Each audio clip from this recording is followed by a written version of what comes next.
Hi,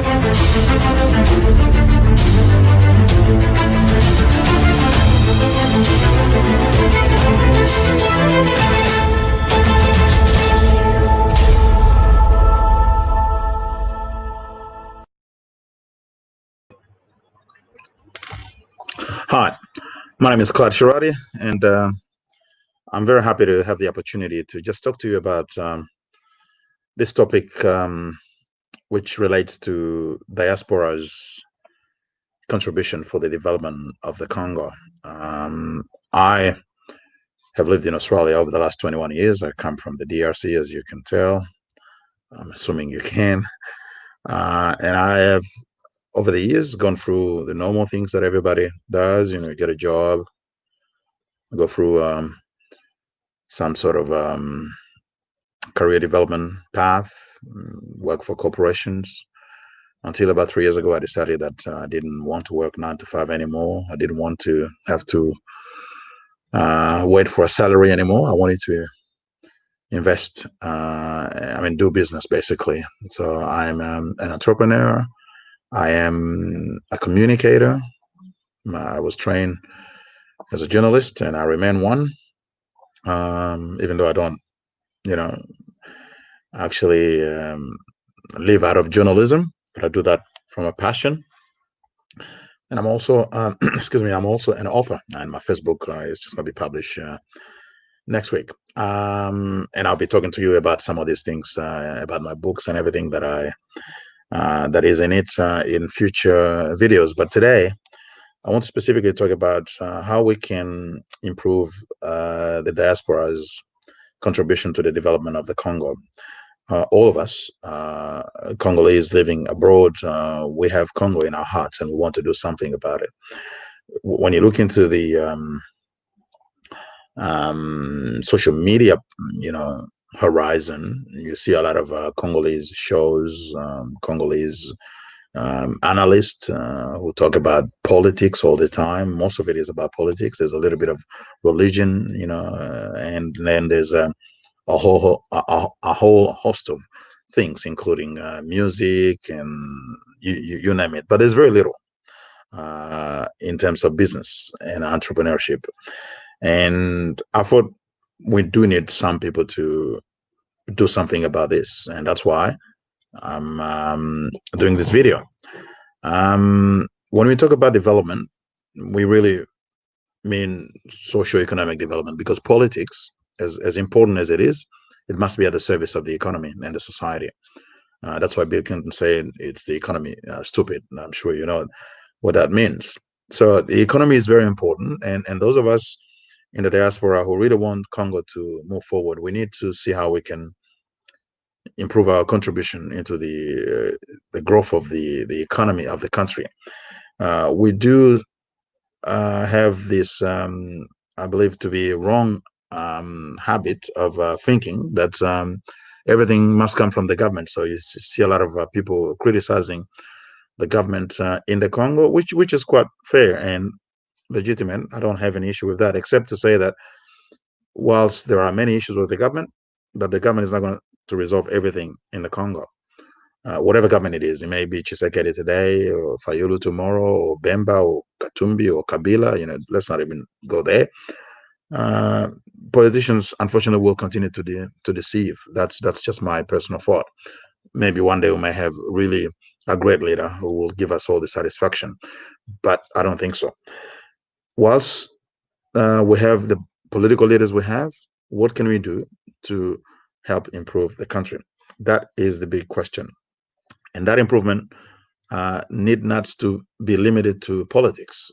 It needs, in my view, be directed to business, entrepreneurship, and economy. If you take the example of China and many other countries, China has developed because of the politics. I mean, the economic system that was this guy Deng Xiaoping, I believe to be the name. He set up a new economic system. He opened the country, but they also significantly relied on the Chinese diaspora all over the world that invested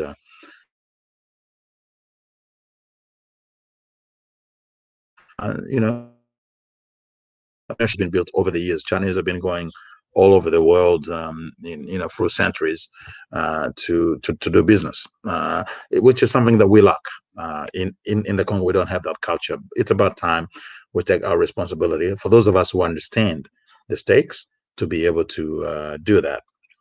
So, if you look at what's happening in advanced countries, the biggest chunk of the revenue for the country doesn't come from the big enterprises, big companies, or like mining companies and all that sort of thing. It comes actually from small and medium enterprises.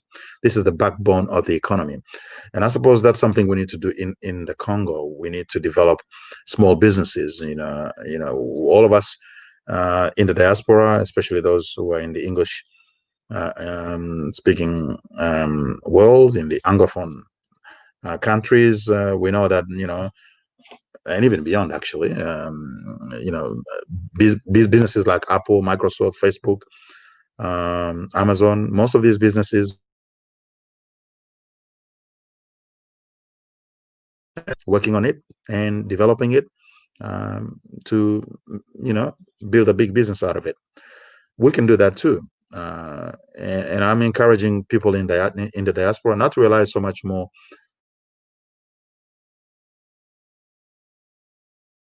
that story anymore. The instability of the economy will continue. We live in a very unstable world right now. There's no security anymore. There's no job security anywhere. And anytime you may lose your job, and it may take you a while to find another one. So you got to have multiple streams of income, they call it. And that means you need to invest in entrepreneurship, in business. That is very important. And besides doing that where you are, you may be in America, in Australia, in the Congo, or whatever. You need to actually do, except the Congo, I was talking to the diaspora, obviously. So whatever part of the world you may be, beside doing business or learning to do business in your own, at your own location where you are, do something to set up something in the Congo. And I know there are issues with that. It's not that easy, but just because something is difficult, it doesn't mean that we shouldn't do it. We should look at ways of enabling those who have the interest and the motivation to do it, to go ahead and do it. And that's why I am publishing this video, because I've been thinking about these things. I've invested time, and I'm actually working on in a practical way to put a business network together. And I've got a channel diaspora's investment in the Congo in a better way. We would have expected the government to do that. I'm a little bit disappointed by the current president, because he's from the diaspora and he knows the role that the diaspora can play in the Congo. And I would have expected him by now to set up something, a structure that will facilitate, encourage, and accompany, the diaspora in the investment and entrepreneurship journey into the Congo. That is still to happen. I don't know why it's taking that long. Hopefully he will do it someday. But as I said earlier, we don't need to rely simply on the government to do things. If there's something missing, we can take responsibility and build it and do it.